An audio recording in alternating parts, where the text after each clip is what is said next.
seeni pouvoir c'est-à-dire donner les pouvoirs aux communes loolu mooy rawatina ci nag mu nekk loolu day permettre ëllëg ñu li ñu tuddee la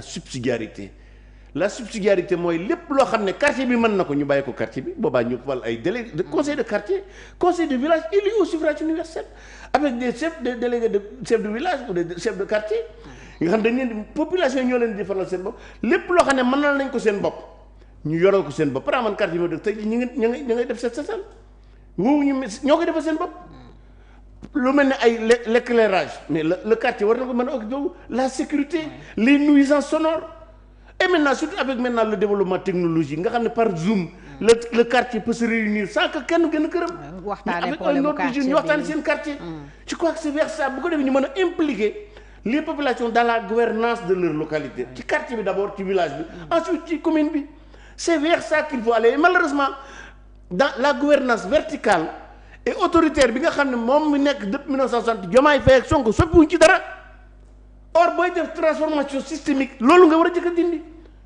mu nekk une démocratie horizontale et non verticale or Sénégal la démocratie elle est de type vertical parce que ci kaw mooy les partis politiques les présidents de la République le gouvernement ñooy décider ñuy des exécuter les politiques quoi. Voilà donc je crois que c'est vers ça qu'il faut aller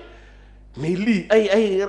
calendrier national calendrier loolu muy jëriñ Sénégal bi mooy la création d'une commission électorale nationale indépendante mais parce que Diomaye Faye bu mu nu fontoo Sénégal soxlaatul sax Sénat waxuma la Séni wax nga ko keroog de. le Sénégal peut se passer de Sénat la direction des élections doy na ci sëkk Sénégal kenn mënatu fee sàcc élection sàccum élection tëj nañ ko de 1992 ba nga xam ne da ngay wote fàng amul woon isoloir amul woon identification de l'électeur amul encre indélébile yooyu yëpp ñu dindi ko fi maintenant avec la présence médiatique Sénégal kenn mënatu fee sàcc nit ku ñu woteel da nga jot soo carte nga naan da ngay wut Sénat c'est pour les démocraties pauvres démocratie pauvre Sénégal bu ñu soxla woon Sénat wala seeni ñoom duñ nekk président bi élection bu ñu ko mën a sàcc Abdou Diouf du daanu Abdoulaye Wade du daanu Macky Sall du daanu kon encore une fois yii mooy waxu caaxaan la fi réew mi toll ak li ñu war a góorgóorloo ñuy waxu picc yi ay seen dañu créer seeni bëgg noo delloo gannaaw bañ tolloo ñoo xam ne ñoo leen rawoon ça c'est pour les démocraties pauvres ñoo xam ne ci coup d'état lañ jógee def conférence nationale ñun newuñu foofu nee na l'accès du fichier électoral et sa gestion mais si fichier électoral c'est des données personnelles moomuñu ko ba nit ñi di jàgg c'est des données personnelles maa ngi yow dañoo am suñuy données am suñu carte d'identité suñu turu ndey suñu bàyyi ni ci biir données yi waruñoo bàyyi kenn di fa dugg ku dul état dañu bëgg politiciens yi dugg ci fichier électoral di xam ña fa ne d'ailleurs même li ñuy def bu élection jógee ñu jox fichier bi politiciens dañ ko war a baax parce que les fiches les données c'est des données personnelles laaju ñu Sénégalais yi ndax d'accord nañu seen carte d'identité ak seen numéro carte d'identité seen turu ndey ak seen bàyyi politiciens yi xam ko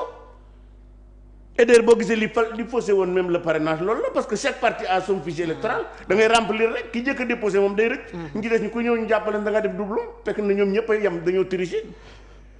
kon encore une fois le fichier électoral données yi ci nekk c'est des données personnelles et là la commission nationale des données de protection des données personnelles doit attirer l'attention du gouvernement que les données personnelles l'accès des données personnelles ne peut pas être libre c'est-à-dire les données personnelles c'est pas de l'open market alors lii président la bi war na ko wax dans un pays normal la rationalisation des partis politiques et leur financement bon la rationalisation kooku moom c'est déjà réglé même par la loi sur les partis am na loi boo xam ne dafa tëral ne conditions yi le parti am pour am conditions yi lay war a remplir pour mu am pour mu nekk parti politique mais on n'a qu'à appliquer la loi sur les partis. nee nañu 14 kese ñoo ci méngoo ak yoon. xam nga le fait déjà bu toppoon yoon rek.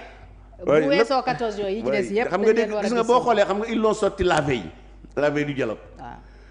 moo tax Bassirou Diomaye Faye bu ne amuñu agenda caché day naxaate rek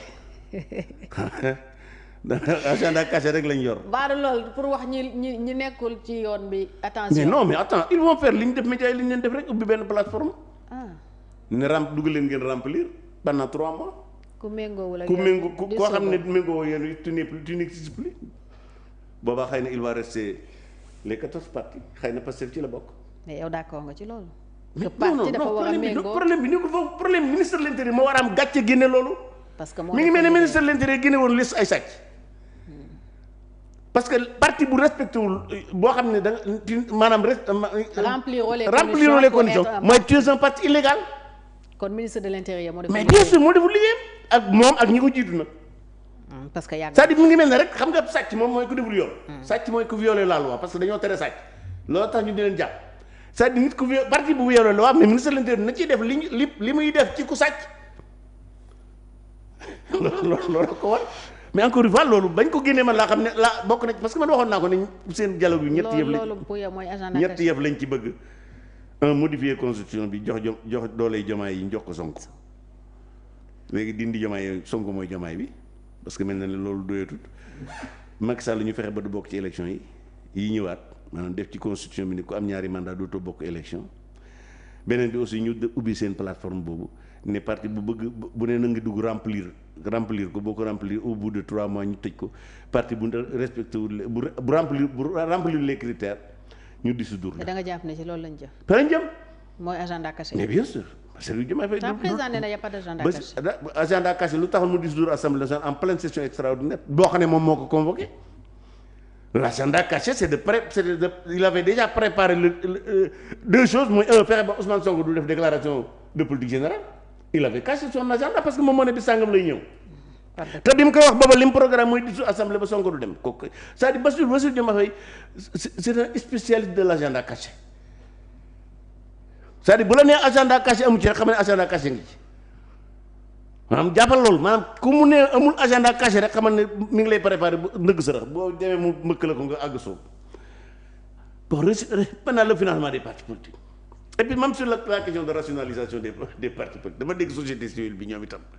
ñuy wax dañoo war rationaliser les partis waaw léegi ñoom nag les organisations de la société civile kenn doy rationaliser mais ñoom tam dañ leen war a rationaliser mais bien sûr et puis war nañoo xam ñoom kan moo leen di financer parce que góobu ne ay cotisation moo leen di financer war nañoo xam xaalis bi ñu leen di financer fan lay jógee kan moo leen ko jox kooku lu mu ci jublu c'est un problème de sécurité nationale kon la rationalisation nañ ci boole la société civile parce que en gros man la vraie société civile mooy la CNES le CNP les chambres de commerce les centrales syndicales les Sénégal loolu la société civile ñi ci yëpp ay rentiers de la tension lañ am na ci ñoo xam ne nag bokkuñu société civile ay genre Alioune Tine yi moom il n'est pas de la société civile parce que moom nee na waa Pastef la faral te il ne s'en cache pas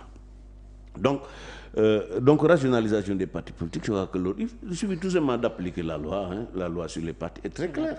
tous les partis bu remplir kon chaque année chaque parti d'avoir def son bilan ses activités et son état financier soo ko deful bu ñu toogee ba 3 mois après mais sëñ bi wala 6 mois après ñun la monsieur vos activités sont suspendues jusqu'à nouvel ordre soo defaatee lu normal eh bien on comprend donc enfin financement des partis politiques aussi bon personnellement je ne suis pas hostile pour la simple raison que ça peut permettre ñu génnee les partis politiques mu nekk ay propriété de leur président de leur fondateur parce que boo xoolee les partis politiques c'est des patrimoines parce que ki ko créé moo koy financer te ki koy financer nag fi mu fay commande ki fay commande ki la abali bët moom ay gët moom moo lay wax fi ngay xool donc en gros en soi ce n'est pas trop je ne suis pas trop hostile